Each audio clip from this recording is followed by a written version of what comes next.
राष्ट्रपतींची भेट प्रधानमंत्री, गृहमंत्री या प्रमुख लोकांनी घ्यावं यात आश्चर्य वाटण्यासारखं काही नाही. सध्या आपल्या देशामध्ये राष्ट्रपतींचे अधिकार काय आहेत हे आपल्याला माहिती आहे आणि राष्ट्रपतींच्या सल्ल्यानं सरकार किती काम करतं हे सुद्धा आपल्याला माहिती आहे. आज राष्ट्रीय स्वयंसेवक संघाची सुद्धा एक महत्त्वाची बैठक आहे आणि माझ्या माहितीप्रमाणे त्या बैठकीत सुद्धा एक महत्त्वाच्या घडामोडींवर, भविष्यातल्या घडामोडींवर चर्चा होण्याची शक्यता आहे.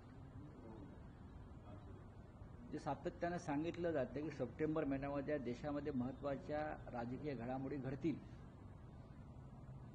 त्याच्याविषयी आम्ही स्वतः सगळे जे राजकीय विश्लेषक असतो,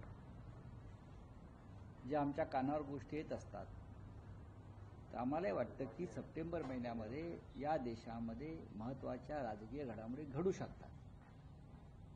आता राष्ट्रपतींना प्रधानमंत्री भेटणं हा त्यांच्या कामाचा एक भाग आहे.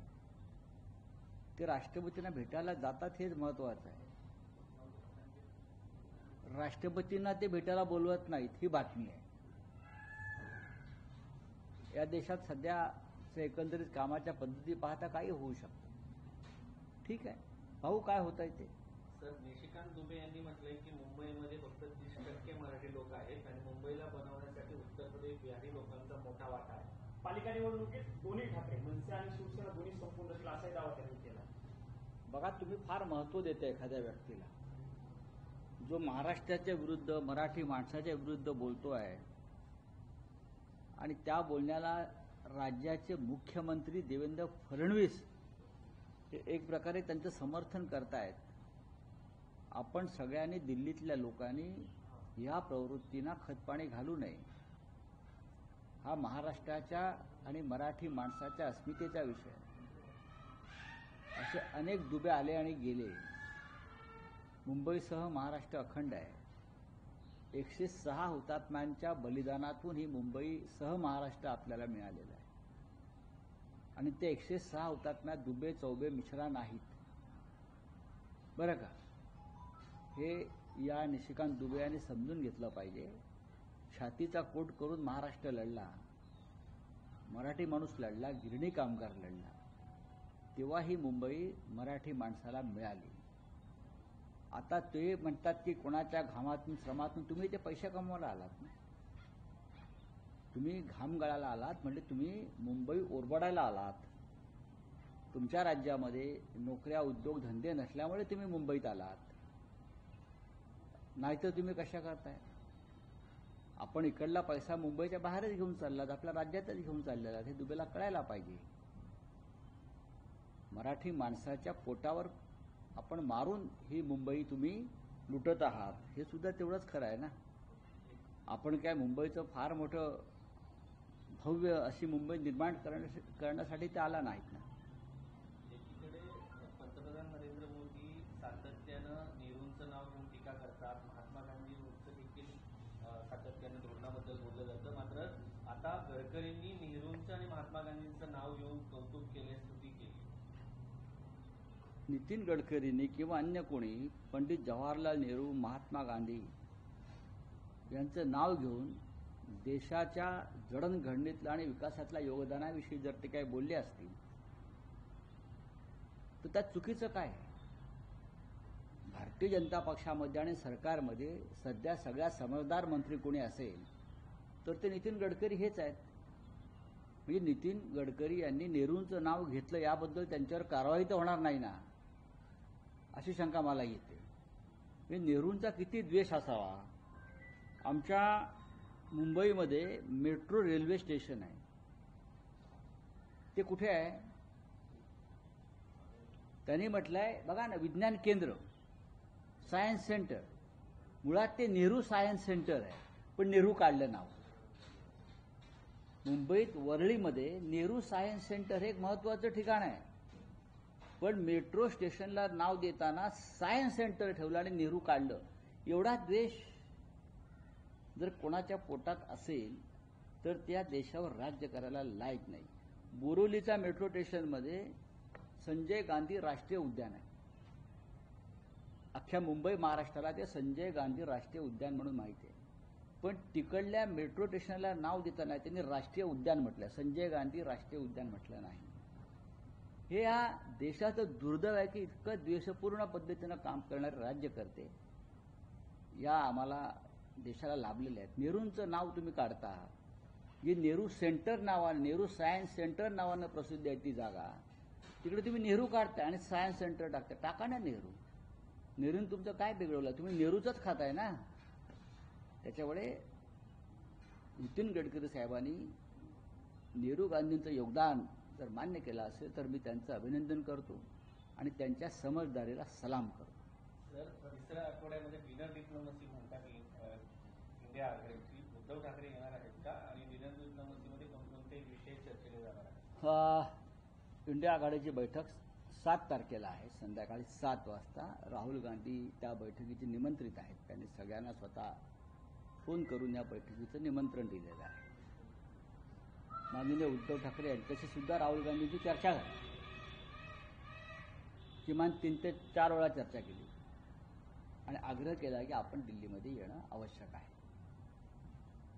शिवसेना पक्षप्रमुख उद्धव ठाकरे हे 6 तारखेला दुपारनंतर दिल्लीमध्ये येतील आणि 8 तारखेपर्यंत ते दिल्लीमध्ये आहे. 7 तारखेच्या बैठकीला उपस्थित राहतील. त्यांच्या काही गाठीबिटी ठरवू शकतात. 7 तारखेला दुपारी 12:30 वाजता ते संसद भवनातील शिवसेनेच्या पक्ष कार्यालयाला भेट देतील. काही संघटना ज्या आहेत, कामगार संघटना, त्या कोर्टात जात आहेत. श्रीकांत शिंदे यांची विनंती आहे की ज्यांनी रेती आणि दगड याच्यामध्ये मोनोपोली तयार केलेली आहे आणि या परिसरामध्ये, आणि त्यामुळे रेट जे आहे ते वाढवलेले आहे आणि त्यामुळे आज कोर्टामध्ये ते जातात. चांगली गोष्ट आहे. न्यायालयानं या सगळ्या गोष्टींचं ही सुनावणी ऐकून किंवा आमच्या आर्ग्युमेंट्स ऐकून या सगळ्या लहान उद्योजकांचा न्याय दिला पाहिजे. संपूर्ण महाराष्ट्रामध्ये हे अशा प्रकारची कामं, ठेकेदारीची कामं 2-4 कुटुंबाचे जे सत्तेमध्ये आहेत तेच घेत आहेत. आता तुम्ही रेती, वाळू, माती आणि दगडी सोडायला तयार नाही. तुमचा एक माणूस अमित साळुंके याला झारखंड पोलीस काय घेऊन गेले ह्याचा जरा शिंदे कुटुंबाने विचार केला पाहिजे. सर, एसआईआर को लेकर 7 अगस्त को क्या? धनंजय मुंडे एसआईआर को लेकर 7 अगस्त को फिर से इंडिया ब्लॉक की मीटिंग है, क्या कहना चाहेंगे? देखिए देखिए 7 तारीख को इंडिया ब्लॉक की मीटिंग है और राहुल गांधी जी इस मीटिंग के निमंत्रक हैं. राहुल गांधी जी ने सबको खुद फोन करके निमंत्रण दिया है. उसमें उद्धव ठाकरे जी भी है.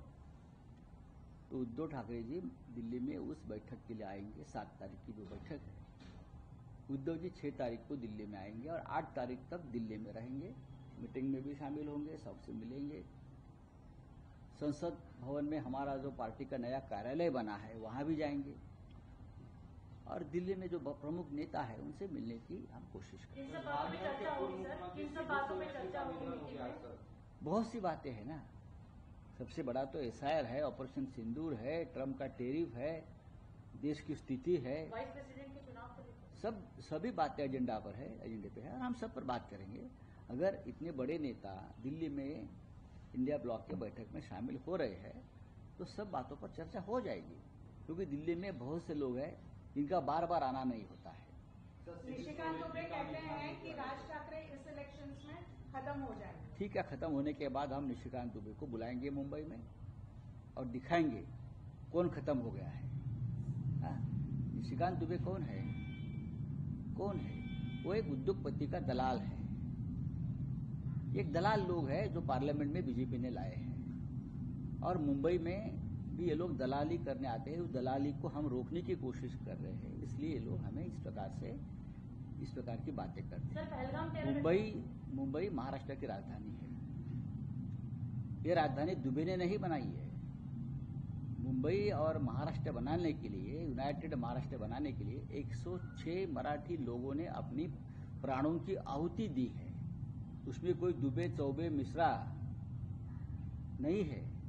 दुबे जी, मैं आपको बताना चाहता हूं कि मराठी लोग हमारे वर्कर, काम करने वाले लोग थे. आप लोग जो बोल रहे हैं ना हमने खून पसीना बहाया, आप लोग मुंबई में इसलिए आते हो कि आपके राज्यों में कोई काम धंधा नहीं है, इसलिए आप आते हैं. हम हमारे साथ मिलजुल कर आपके लोग रहते हैं।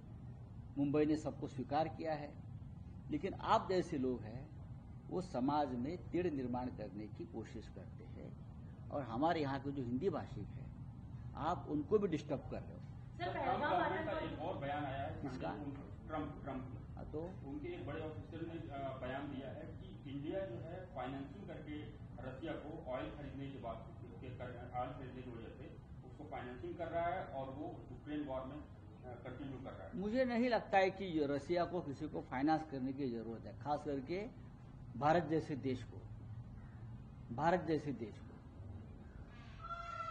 मुझे लगता है कि ट्रम्प सरकार का मानसिक संतुलन बिगड़ गया है। लेकिन ये बात मेरे जैसे लोग कहने के बजाय अगर मोदी कहते तो बहुत अच्छी बात होती। अब तक मोदी की सरकार खुद मोदी ट्रम्प पर कुछ बात नहीं कर पा रहे। क्यों डरते हैं मोदी ट्रम्प से मुझे मालूम नहीं, किसके लिए डरते हैं, ये क्या डर है मोदी जी के मन में। इतना बड़ा 56 इंच का सेना उनका है।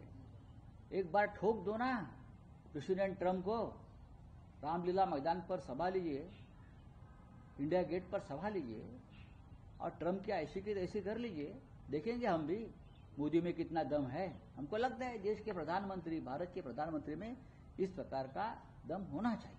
सर पहलगाम आतंकवादी हमले को लेकर आपने एक पॉडकास्ट किया जिसमें तमाम इंडिया ब्लॉक के लीडर्स मौजूद थे। उसमें आपने कहा कि जो मारे गए हैं उनको धर्म पूछकर नहीं मारा गया। इस बात की पुष्टि कई सारे विक्टिम्स की फैमिलीज ने आपको की। जी हाँ, ऑन रिकॉर्ड भी है। जो एक आर्मी ऑफिसर वहाँ नरवाल मारा गया, उनकी पत्नी ने भी कहा है, हमने भी बहुत से लोगों से बात की। ये आरएसएस का प्रोपोगंडा रहा बाद में वो देश में। उसके बाद आरएसएस, ये भारतीय जनता पार्टी, मैं आरएसएस नहीं कहूंगा, जो भारतीय जनता पार्टी का प्रोपोगंडा रहा कि इस देश में पहलगाम के बाद पूरी तरह से जैसे गोधरा में हुआ, वो देश में गोधरा करना चाहते थे पहलगाम के बाद। लेकिन जो विक्टिम थे, उनके जो रिलेटिव थे, ये लोगों ने नाकाम कर दिया। मैं उसके लिए उनका आभारी हूं।